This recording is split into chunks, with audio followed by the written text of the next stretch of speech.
Hello and good morning. How are you doing today?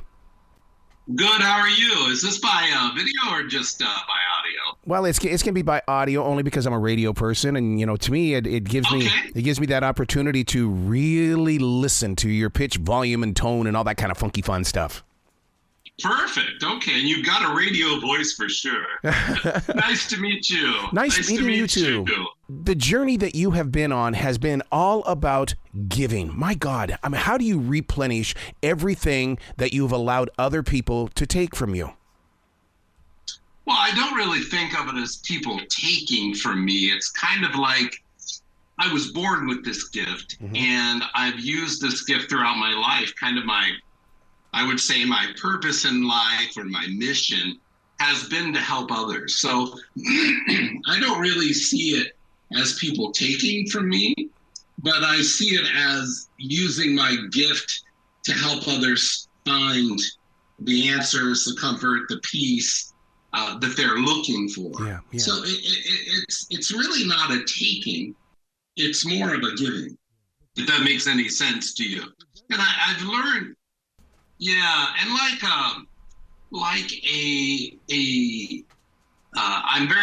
learned how to protect my energy, my aura, so I don't get drained from readings. As a matter of fact, I get energized from them. Yeah.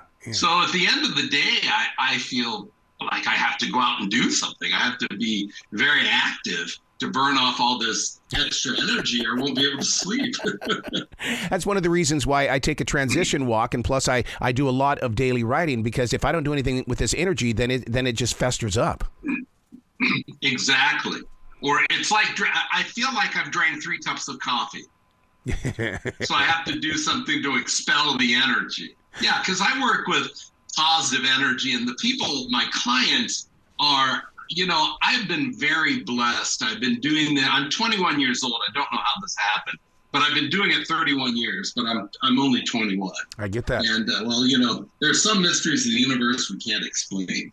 Oh. And I've always just been, it's always been one of those things that I've been very blessed to have really nice people come to me. I don't attract a lot of crazy people.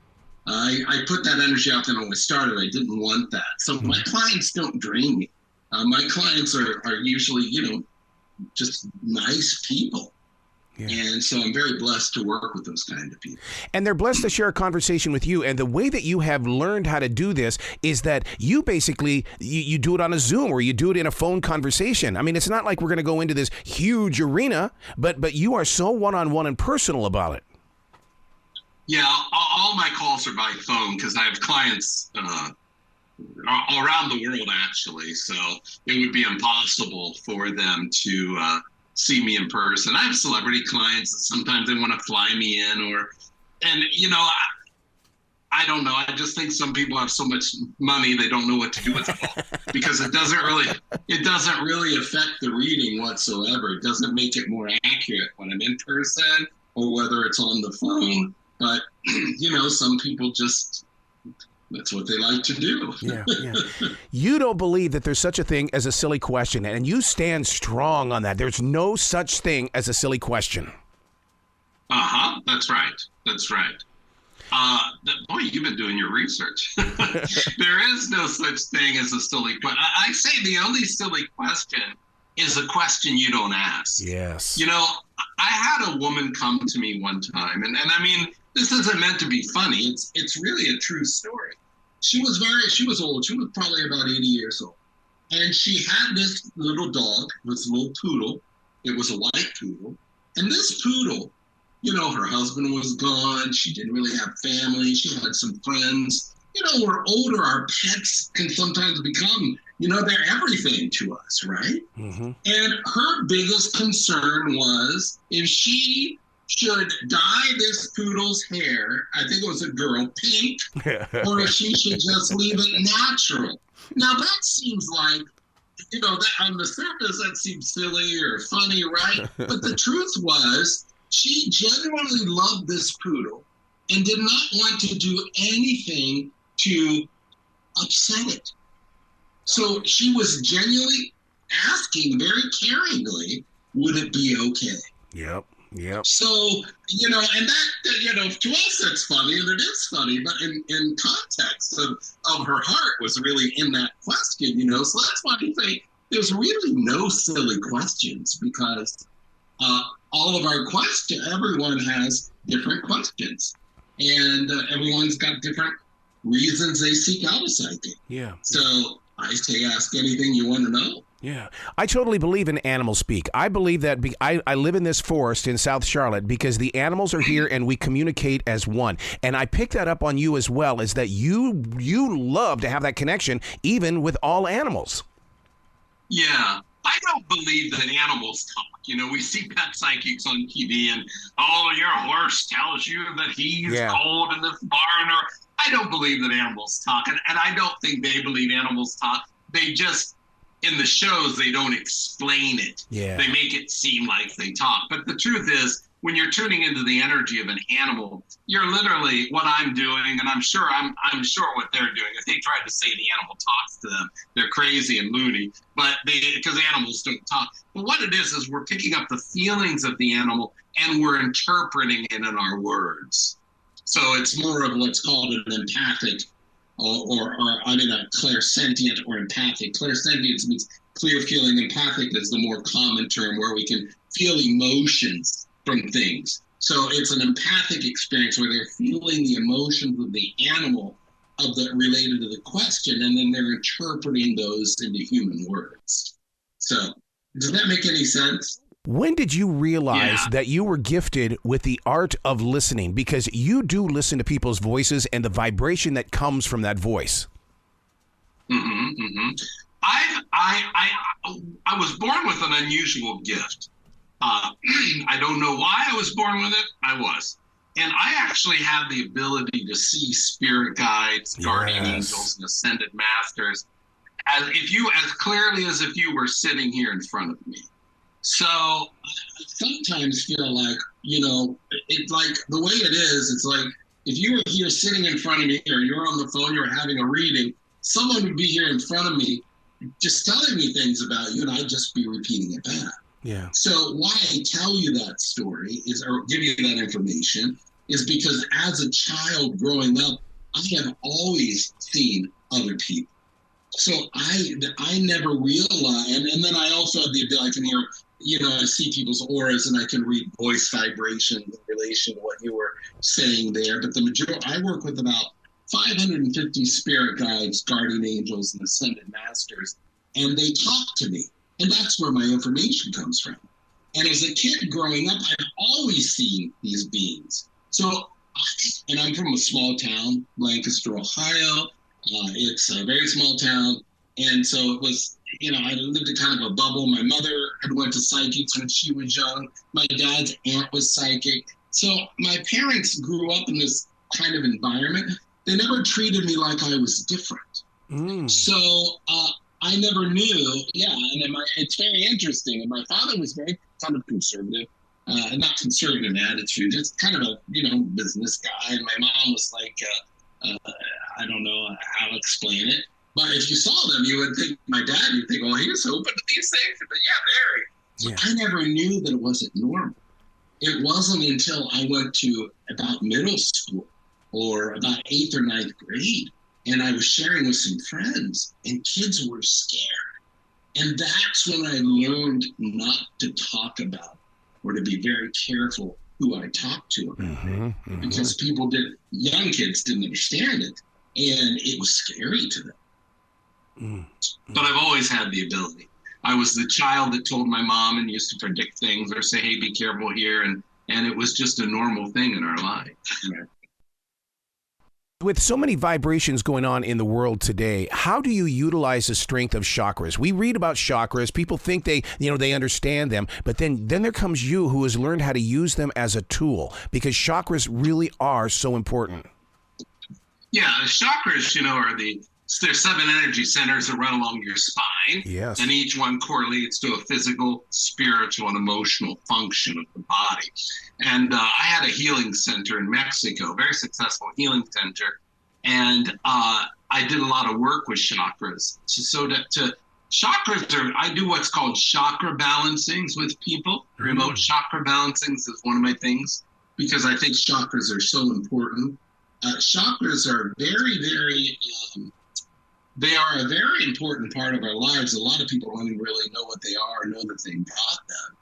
But I definitely do tune into people's chakras when I'm doing readings for them, especially with certain issues or problems coming up. Oftentimes it can be due to a chakra being blocked or out of alignment. So I'm very tuned into that energy. An average day for you, do you ever get to turn it off? Because, I mean, for me to turn it off, that's usually, like I said, I take that transition walk, or I will sit in silence because I've got to be able to sit in that silence. No, I'm one of these people. Well, as a very young kid, it was very difficult. It used to drive me crazy. So when I was a boy, I remember this very specifically. I was around 15 years old, and what had happened, drove me so crazy that I actually came up with and created a process for myself to be able to turn it off. Now, I didn't want to turn it off completely. I just wanted to be able to turn it off when I wasn't needing to use it. So not pick up. So that technique has served me well through my life. I'm always going around. I can feel things or pick up senses. But at the end of the day, when I'm not doing readings for people or meeting with clients or teaching a workshop, I pretty much have turned it off. So turning it off doesn't mean the gift goes away. I think of it more like an office. And when you walk out of your office and you shut the door, you kind of leave your work there until the next day when you go back to the office and open the door and go in.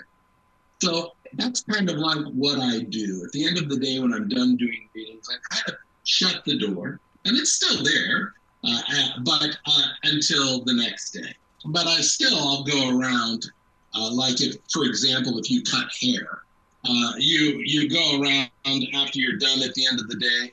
You're going to notice other people's hairstyles. Oh, that looks nice. Or, I like the style.